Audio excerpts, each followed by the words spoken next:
Okay, hello and welcome to the walkthrough of MAG's Q3 report. So here today to talk you through it is me, Daniel Hasselberg. I'm the CEO of MAG. And me, Magnus Wiklander, the CFO of MAG. And we're going to take a few minutes to just talk through what the highlights are of the report, and then, as usual, at the end there's going to be an opportunity for a Q&A. And throughout the day, we'll also look at our Twitter feed and see if we've got any questions there. We're going to go through and answer everything as best we can. But let's start taking a look at the highlights of the report. So we're talking about March, April, and May, which is our Q3. So we're seeing revenues coming in at a record level. So a year ago, as we noted in the report, we had a one-time revenue coming in at 14.7 million SEK, was a transfer bonus when we moved to a new administration layer. But adjusted for that, we grew 60% and coming in at the highest Q3 revenue we've ever seen as a company.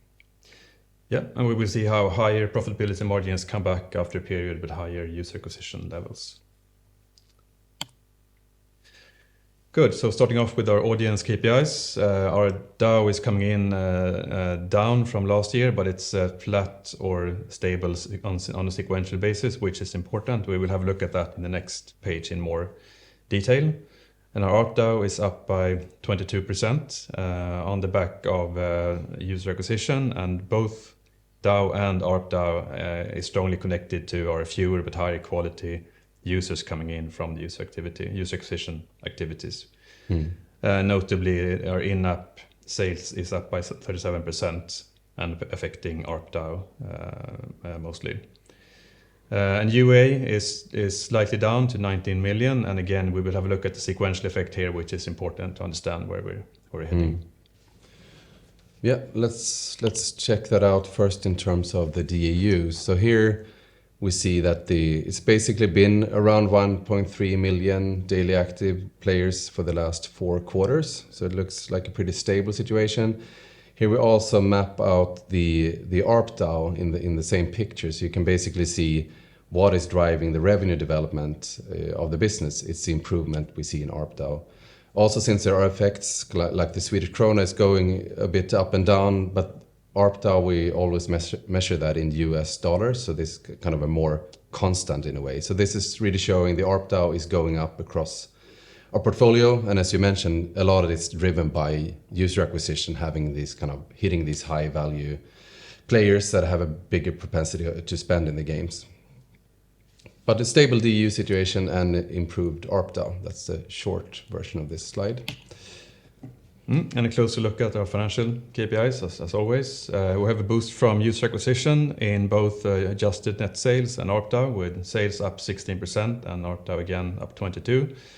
We also have a stronger US dollar behind the net sales this quarter. Again, we have a strong connection to Wordsea, where the user acquisition, which has mostly been focused on Wordsea in the last period, is driving up in-app sales and affecting both sales and ARPDAU.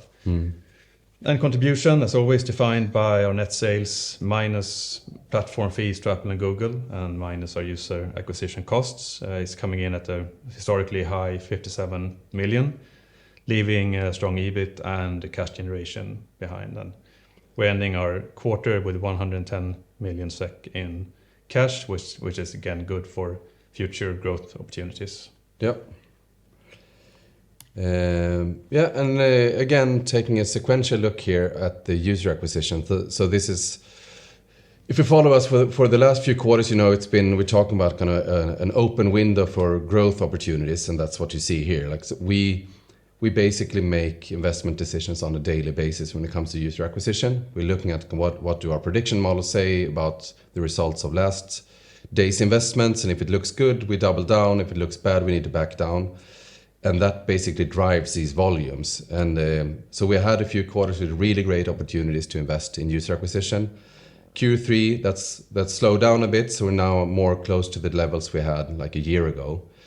And the good news, we see that in Q4 we started seeing it pick up a bit again. So hopefully we can kind of get this up to a higher volume again. But this is kind of a pattern we've seen throughout many years. Like it opens up and it closes and it opens up and so on. So it's a big picture we need to look at. So we're going to take a look at that in a couple of minutes as well. But this is important to understand in terms of how the business changes from quarter to quarter. So as we see in this picture, it has an instant effect. Like when we invest more in user acquisition, revenues respond, of course, but also the profit margins get a pressure downwards because you need to kind of take all that cost immediately, even though we know the revenues are going to come back for multiple years. So if we look at both user acquisition and the profit margin in the same picture, you can see that it's a very, very strong correlation. So we had margins being at around 20% EBITDA margin for several quarters. Then this growth window opened, we invested more in user acquisition, margins went all the way down to 0% in Q1. And now we're back at 26%, but with a higher revenue base.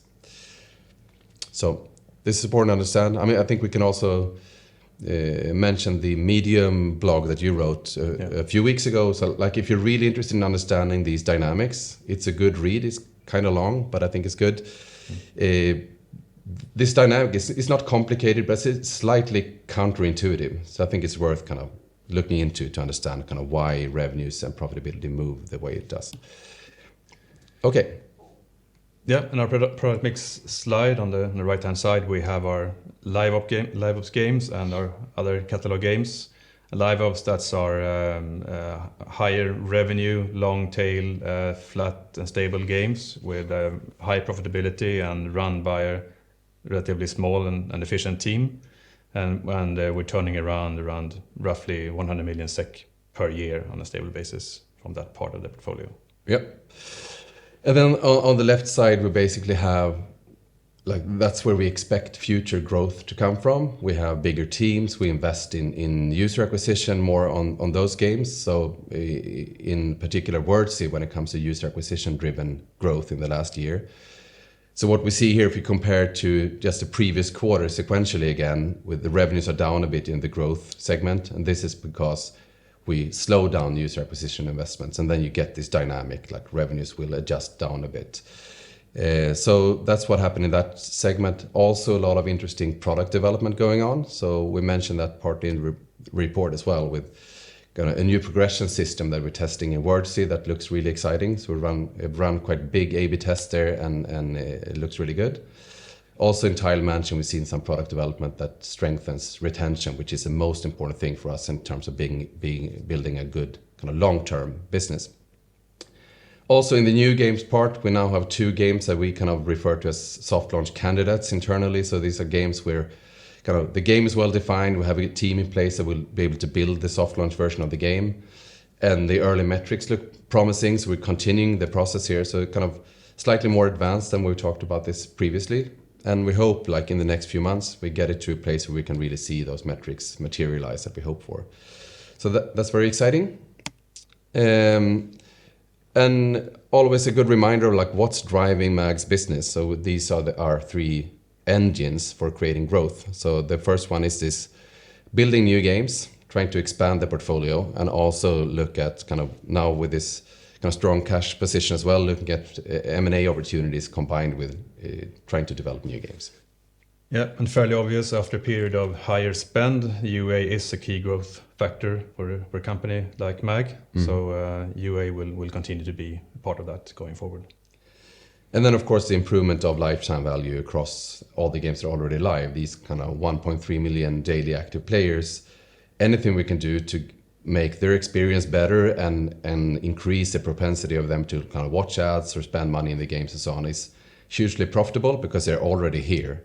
So that's the biggest focus of the company. That's where we have the most development focus, is to improve our live games. So very exciting when we see kind of really big needle movers in those games. So I also want to take the opportunity to look at kind of longer term view, especially since like we had these sequential views of DAUs and user acquisition, and it gives a kind of up and down movement between quarters. It's just part of how this business works if you're really data driven in your kind of growth activities. But if you just expand, here we have 19 or 20 quarters, so a number of years, then you see more of a trend line. So quarters go a bit up and down. That's probably going to be the same thing in the future. But the long-term trend of us more than doubling the business the last few years, I think is pretty clear in this picture. And we also have some mentions of the financial goals in the quarterly report. Like, they haven't changed. It's we want to grow faster than the market. We want to get to a place where we can grow fast and have a 20% EBIT margin. So we developed that discussion slightly more in today's report in terms of when we model the business, when can we see this 20% EBIT margin appear?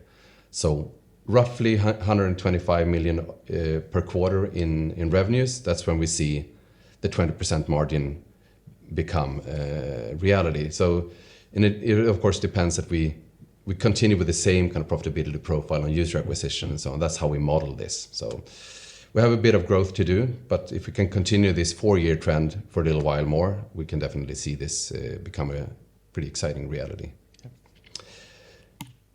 Okay, so wrapping it up, looking a bit into the future. So we are already 4 weeks into the next quarter. And as I mentioned, we have a bunch of interesting development going on in our game. So the Wordsy progression system is really interesting. It's going to roll out now in the summer.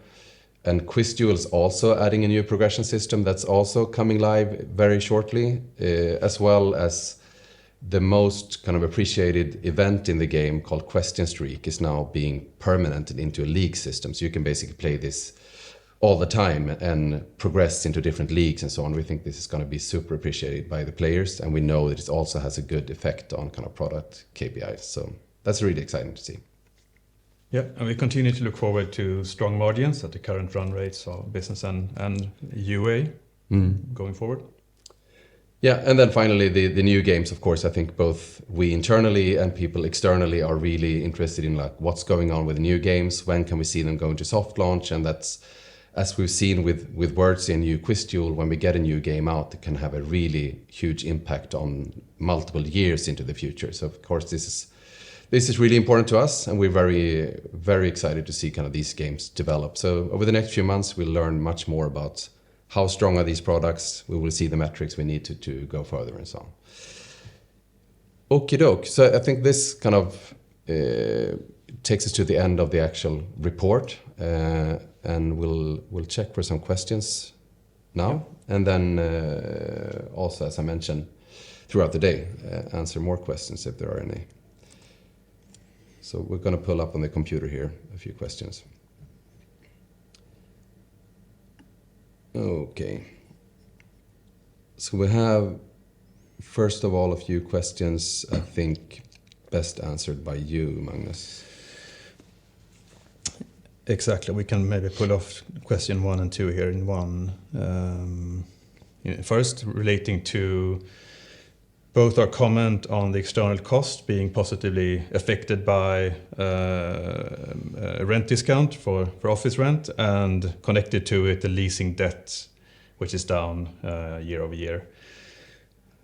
So we wanted to just comment on the difference in other external costs, and that it had a sort of one reason, and we have a re-signed lease for the office in Stockholm.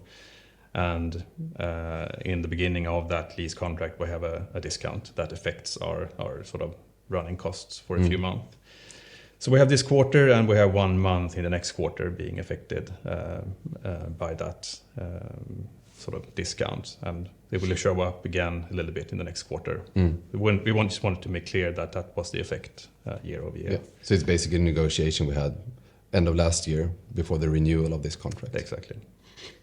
And the leasing debt down from 43 to 31, that's basically write-offs. It's IFRS accounting rules. We write-off of the leasing connected to the office rent, as well as reevaluation when we sign a new contract. So that's what that is, and you have a corresponding post also in the debt side of the balance sheet. Good. Third question. Oh, sorry. Third, same questioner.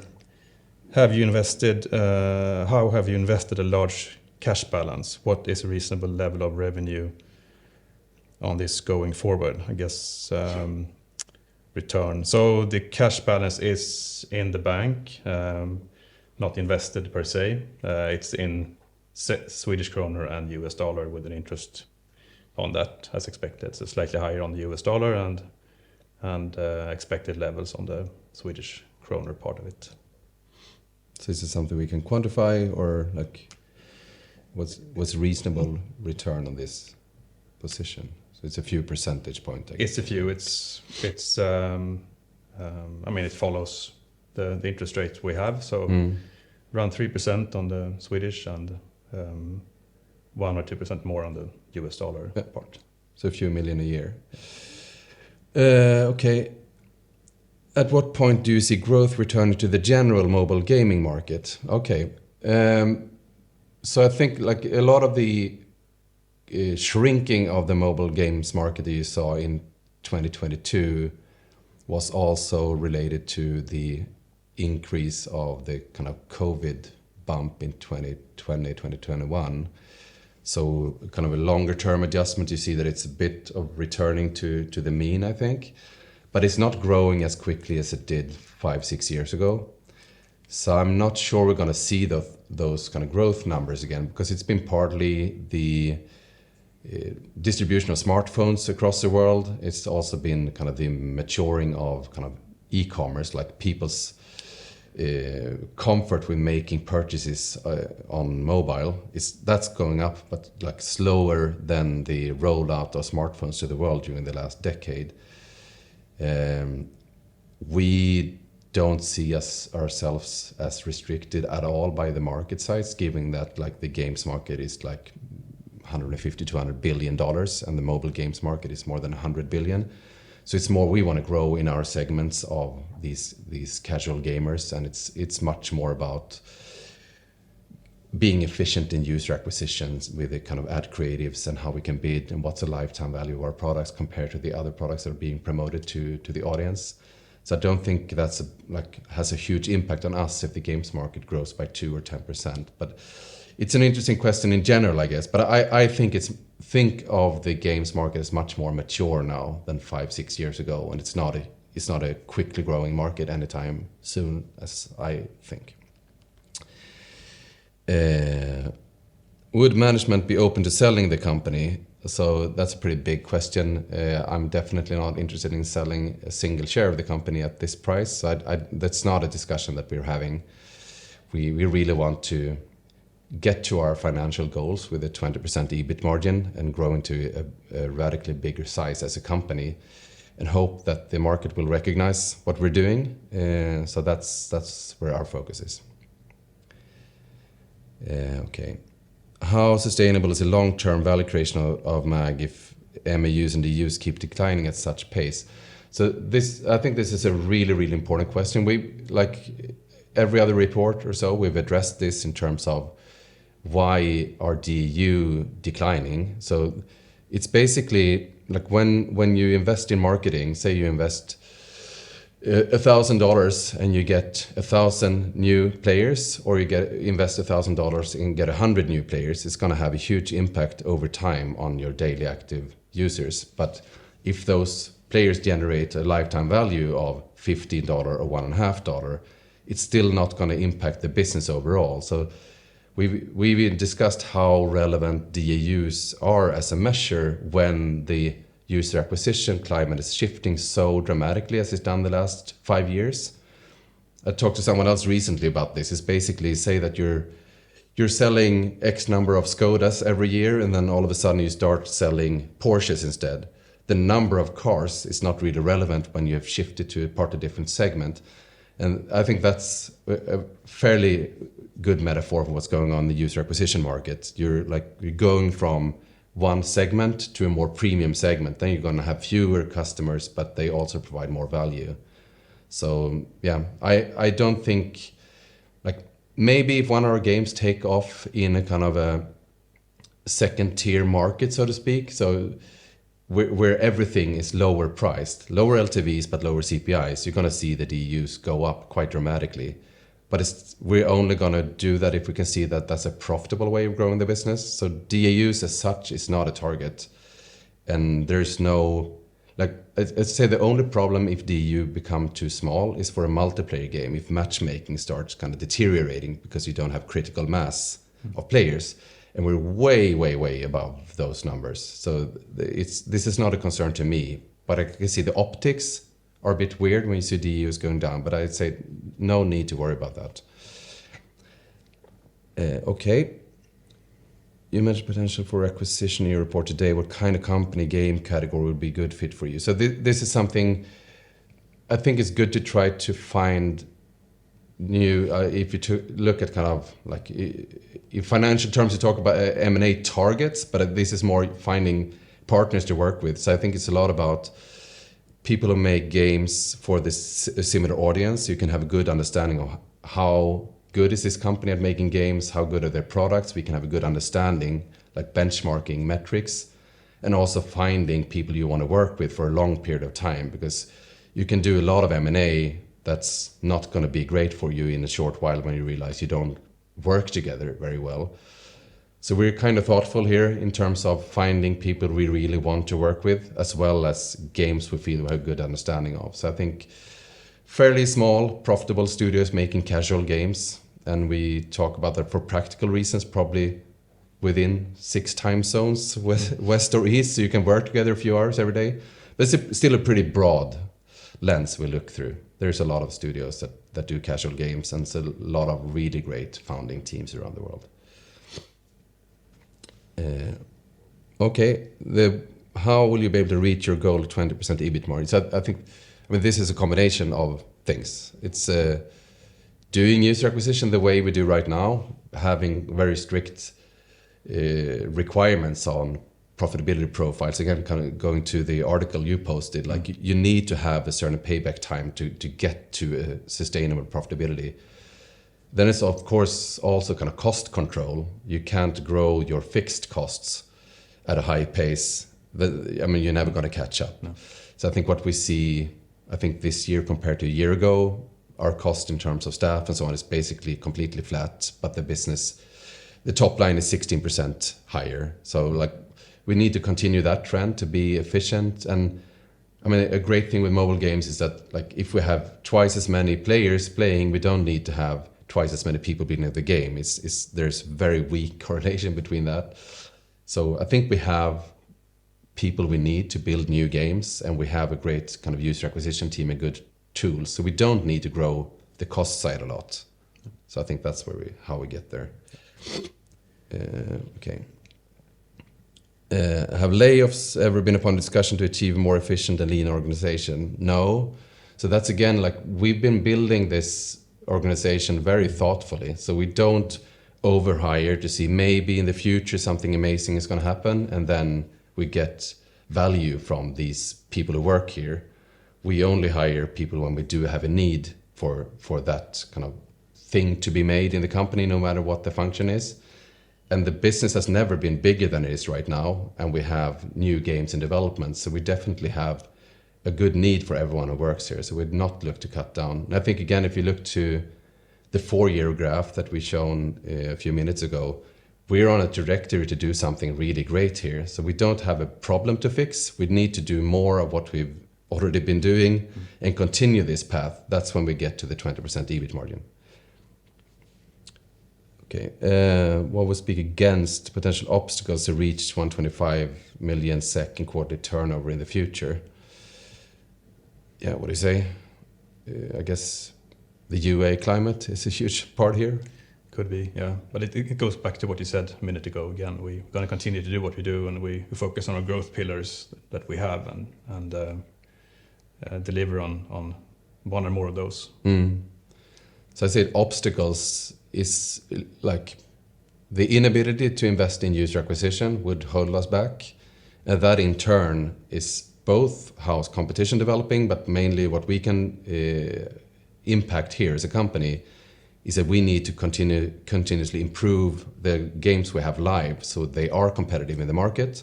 I think we're doing a great job there. But we need to continue to do that, otherwise we get in trouble. I also believe we need a new game out in the market to kind of build on top of the current portfolio to get to those 125 million SEK. So if we don't ship new games in the coming years, we're not going to get to 125 probably. So new games out, super important. That's why we invest so much time and effort and money in creating new games, because we need it to get to where we want to go. Okay. It's great to see you delivered good profitability this quarter. A good share of the growth comes from IAP, so in-app purchases. Do you consider this a one-time effect, or have you found a formula which can be replicated, and thus this signals start of a strong trend of IAP versus advertising? So I think in terms of in-app purchases, it's a combination of us becoming better and better at building games where people want to spend money because it's fun. So building a fun game where part of it gets even more fun when you spend money, I think that's something we like continuously improve at. But as you mentioned, like these kind of 37% growth of in-app purchases is tightly correlated with user acquisition. So again, like why is DAU not growing or why is it declining? It's because the user acquisition algorithms tend to favor people who spend money in games, and that drives up in-app purchases. So on the question, is this a long-term trend? It's a bit dependent on how the user acquisition networks operate. If they continue to be like very focused on targeting payers, this trend, I guess, is likely to continue.